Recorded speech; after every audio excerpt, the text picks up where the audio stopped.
It's recording. Let me check. Paranoia. No, it's definitely recording. Fringe theatre, my dear. Ah, Fringe. Gotta love it. Love the Fringe. You should love it. You should. As You you should love it. Mm. And that's what this video is about. Us Yeah. inherently convincing you about why you should love Fringe theatre and be willing to support it more than you might already be doing. Let's start with what Fringe theatre actually is. We do this a lot. we do this a lot. We do this. It's only right. Clarity is key, as we've said in another video. It is so important. Alignment is important, so you know. Do I want to watch this video or not? It is true. You know. You do. But you do because you're here. Yeah. I'm joking. I'm not. I'm joking. Please. I'm humble, but yeah, yes, but you're right. What is Fringe theatre? Because again, for yeah. people who are not necessarily actively in the business, or people who maybe are a bit newer to experiencing theatre, even people who do go to the theatre, you might hear the term, but you might not be super clear on what it is, or have a specific definition. So you're absolutely right. What is it? What is it? What is it? Fringe theatre is theatre that's produced outside of main theatre institutions. Yeah. That's really what it is. Yeah. Period. Dot. Why are you laughing? Because where's that from? Where is that from?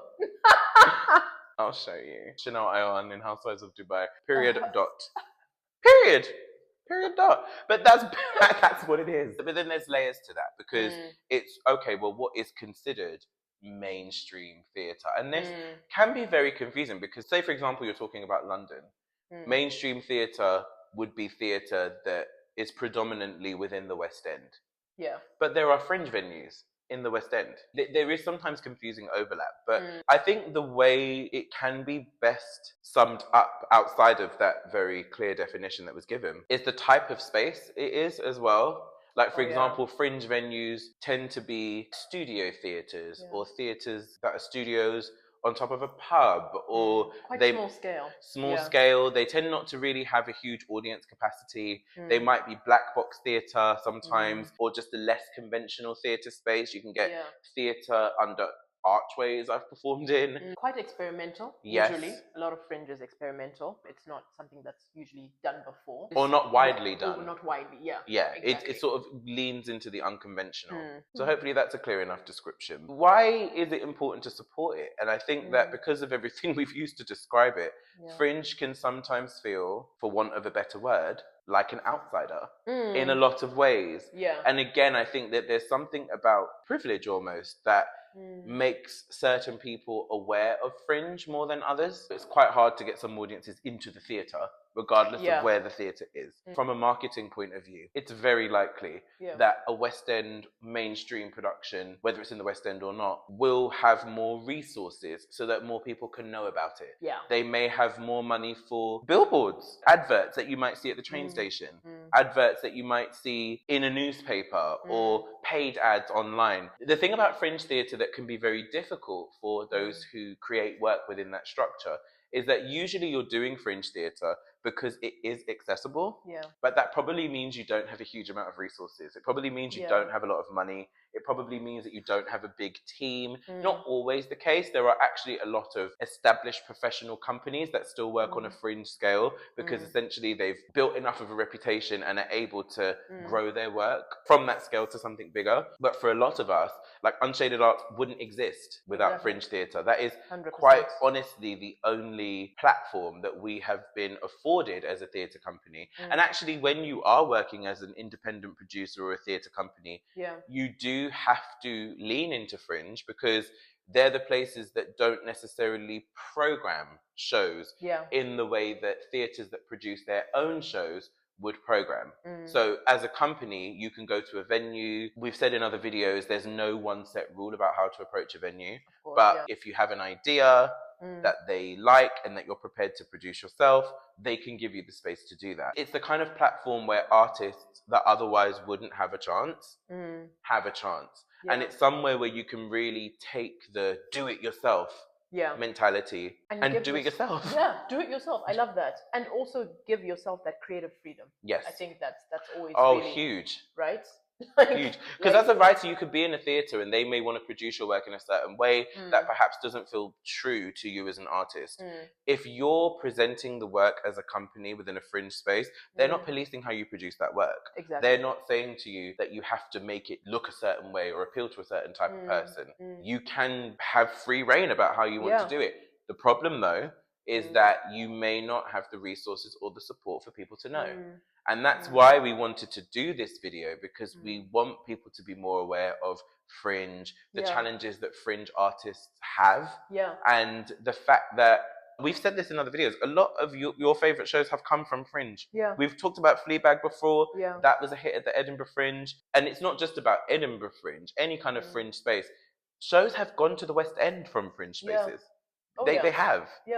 But in order for that to happen, it has to be given a chance. And for some of us, you may not have the resources for it to be given the best chance. You just maybe, quite frankly, don't have the capacity for it to reach enough people who may want to see it. And that's why this is in many ways kind of like a plea. If you're thinking about going to the theatre, maybe have a look at those obscure venues that might be local to you, or in local places. If you live in London, not necessarily the West End, but even outside of London, there are pub theatres everywhere. Oh yeah. Oh, there are. Don't get me started on pub theatre. She loves pub theatre. Pub theatre. She loves pubs. We've said this. Love the pub environment. It's just nice and intimate, but also you see work you would never really have seen somewhere else. And I think that's what I find quite special about Fringe theatre, is like, it just opens your mind up creatively. Not even just as a creative, well, I believe everyone's creative, but it really helps you to think differently by seeing other narratives, other voices, and it's because it's so experimental, it opens your mind up, because it's not boxed, as it were. There's a real value in Fringe theatre and going to watch productions in these spaces that are not necessarily typical. Like you said, you were performing, was it on an archway? Under an archway. Yeah. Matchstick Theatre, have to shout them out.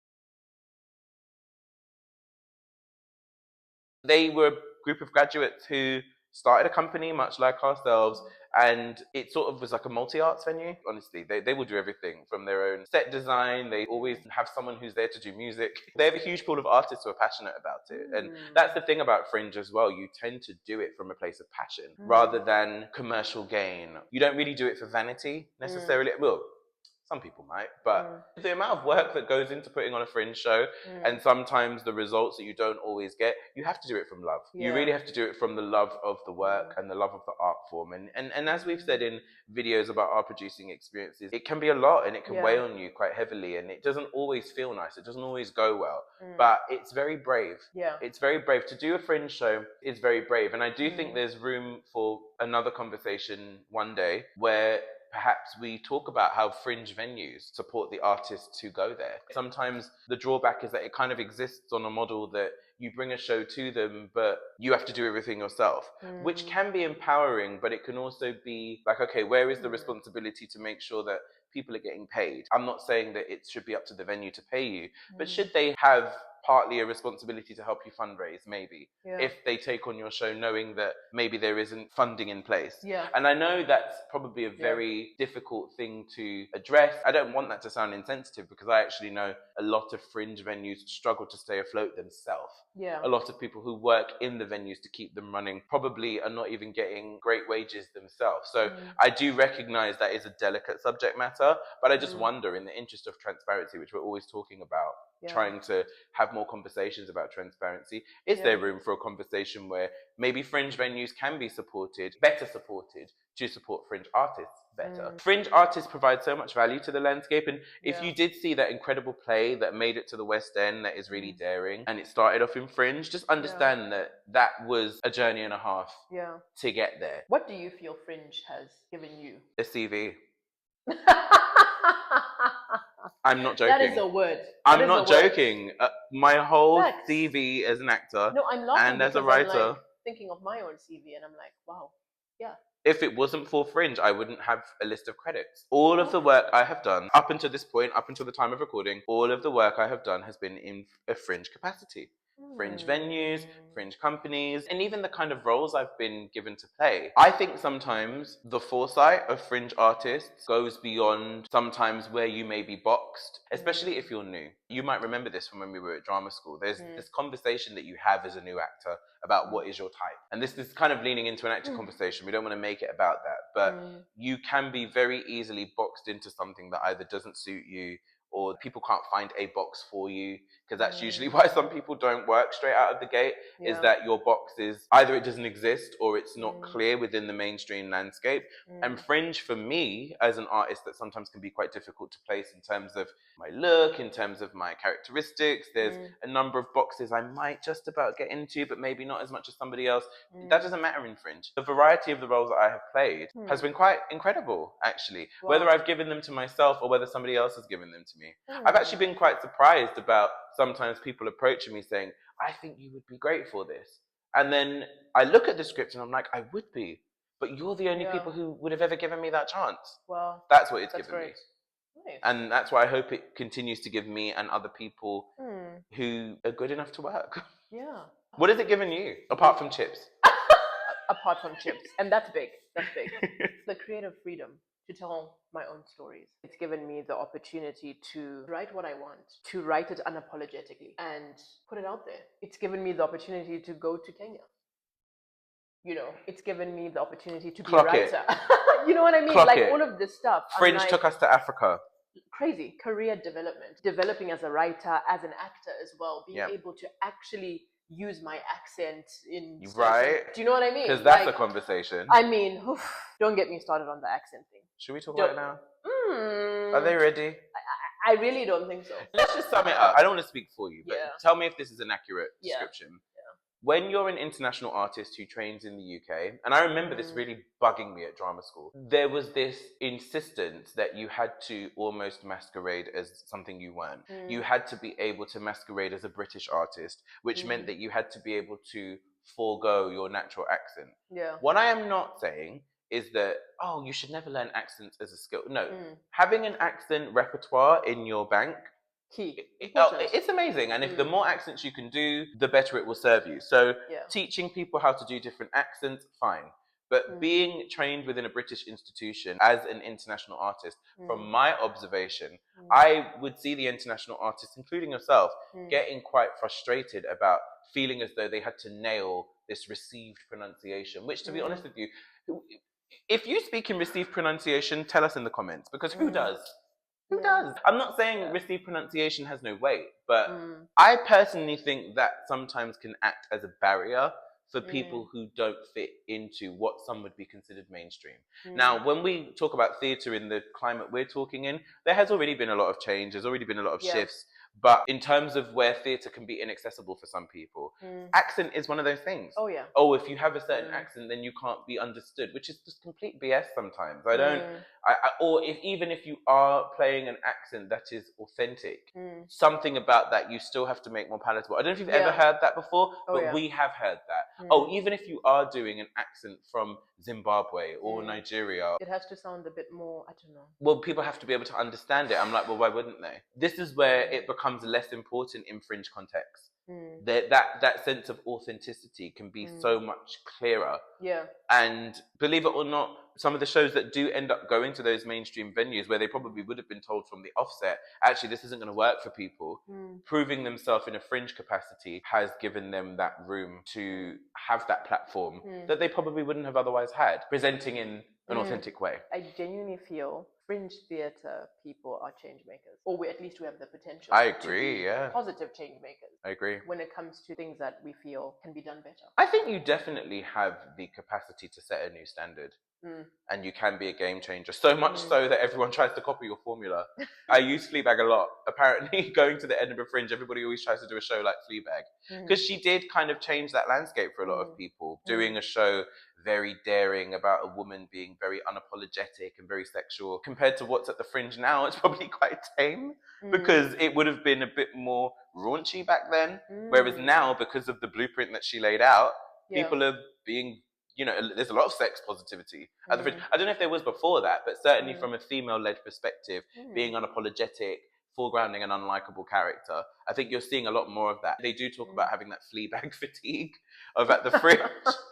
But that's what good Fringe theatre does. It creates new standards for people to try and live up to or surpass in some way. So it really can be an excellent breeding ground for you to make your mark. Make your mark. Love that. And so what would we like to see moving forward? I think it would be very nice for Fringe artists to have more of a voice in the theatre landscape, regardless of the level that you're working at. It would be nice to see more Fringe shows reviewed by national publications. There is a caveat to that. Sometimes they're not ready. Sometimes the good thing about Fringe is they are good testing environments as well. And sometimes maybe on your first try, you're not ready to be reviewed by The Guardian, let's say. But I do think there definitely should be more of an openness to that, because I think the only times you really see that is because this is the other thing, you can get famous faces working in Fringe theatre. Depending on the theatre, you can get well-known names working in Fringe spaces. But unless the show has something like that going for it, it doesn't often get a lot of press, or it doesn't often get that type of showcase or spotlighting, which I think it would be nice if there was a bit more of an active effort to support artists in that way. You can get reviewed. It's not to say you can't get reviewed, but I do think that, for example, when we did our first show at the Drayton Arms Theatre, we did get a lot of reviews for the show, but we did have one or two reviewers come back to us. I don't know if those sites still exist, but they did come back to us and say, sorry, we don't have a reviewer that covers the Drayton Arms. So sometimes I do think there is a bit of a block. It shouldn't just take for you to have like an amazing PR company. It's like, well, if the show isn't at a certain level, then it's not worthy of attention. And I do actually have something specific to say about that, because I do think sometimes as artists, there is this need, not necessarily from you, but from audiences or from industry figures, that you have to prove yourself before you're worthy of attention. As if the work itself isn't enough. And I think that can be so discouraging at times and very unfair, because that sometimes doesn't level the playing field the way it should. It doesn't necessarily mean that the best work gets the platforms that it should. Doesn't mean it doesn't either, but what it sometimes means is that if people maybe start out on a Fringe scale but have more resources behind them by way of nepotism, by way of having that advocate in their circles who is a bit more cemented within the industry, or by having industry mentors who can take them that bit further forward. Not everybody has access to that, and that's not always off of merit. But even for us as artists to spotlight marginalized voices, even sometimes from our own communities, it can be hard to attract audience, because it might be, well, we don't know who you are. So if we don't know who you are, then why would we come and support you? You need to work much harder. But it's like to convince people. Yet the work itself should be enough. Should be enough. Or even if it's not. Like, there's lots of work that could be argued is not great, but still makes it to big stages. I think the thing that we have to realize is that merit isn't always the deciding factor as to why something may go to a certain place that something else doesn't. That is just quite frankly a fact. I do think a lot of where the industry, at least in the UK, there is a bit of an Achilles heel, is it's so much about access. It's so much about knowing the right people or being pushed by the right people, which if you are working in a Fringe capacity as a self-starter, it can be very difficult to get that respect and that push, no matter how many 5-star reviews you have in your repertoire, no matter how many shows you've done. There doesn't seem to be a sense of, okay, if you've achieved X, Y, and Z, there's a staircasing exercise that can get you to the next level. A lot of the time, it just feels like luck, regardless of what you have in your back pocket or what you have already achieved. And that's where I think we could afford to support Fringe artists a bit more as audiences as well, because audiences, you really have the power. I think especially today, if you guys see a show and rave about it, the chances are people have no choice but to listen. And how cool would it be if you were part of the reason why a show made it to the highest levels of the industry, because it was deserving, because you were maybe the one or two people who originally saw it and shouted loud enough so other people could see. I mean, there's a whole video we can do about marketing. And I know sometimes people might think, oh, well, why would I market your show? You market Beyonce. You went there. You just didn't know Okay. it. I'm not just the Beyonce's internet. Don't come for me. I love her. I love her. I'm a fan. Everybody who knows me knows I'm a fan. But the fact of the matter is, wait. He's a fan of the Beehive before the Beehive comes for you. Beehive don't come for me. I'm part of like, please. But I'm also nuanced in my fandom. You don't have to come for anybody. But what I'm saying is that even artists on the biggest of scales wouldn't be anything without people advocating for them. Yeah. And so you're not getting paid to do that. So why not also support artists working at a lower level who also deserve to be ranted and raved about because the quality of their work determines that. Listen, if you think the show is rubbish, I'm not saying that you have to support work that you don't. But the fact that you're actually there, that's what we're asking. Being there, supporting, and understanding that there is room for people to grow. We don't always have to learn the hard way. I really think we need to eliminate that. Because not everybody learns the hard way. Yeah. You do have to learn the hard way from some things, but we shouldn't force that lesson. It's that thing sometimes at drama school where they initiate some sort of journey that's not true to you. And it's only really to make it seem as though you started here and you're going to end up here. We're in a post-Me Too world, so I haven't been to drama school since then. I don't know how it's changed. But there is sometimes that sense of people trying to force you to learn from things that actually you don't need to learn that way. Yeah. You don't need to incite trauma for people to learn. That's actually what we shouldn't be doing. That's the word. And sometimes I think in this business there is a sense of, oh, you have to really graft, which you do. I think you should. In an ideal world, you should be able to still live in a way that's humane and be treated humanely, while also working really hard as artists and getting your work out there through hard work and dedication. A more equitable world, basically. Yeah. Basically. And there are artists out there who have done it. There are artists out there who started where we started and they have definitely risen and probably become staples within our theatre society. Yeah. So it's not to say it's not possible, but what we would like to see more of is let's try and be convinced at the lowest level. Less barriers to entry. Less barriers to entry. And that's what Fringe is great, because there aren't a huge amount of barriers to Fringe in terms of being able to put on a piece of work. Yeah. But the barriers come with money, the barriers come with reach, the barriers come with accessibility, the barriers come with advocates, people advocating for it, whether that's audiences or industry or press. Yeah. Just giving people a sense that actually this could be really, really good and going off of that instinct rather than, oh, well, I can only engage with a show if it's at a certain profile. Listen, everyone has to start from somewhere. And so, like I say, it's not to say that people haven't started from somewhere and made it. Yeah. But sometimes I almost feel like there's a punishment. Oh, yeah. Of like, you haven't suffered enough. Yeah.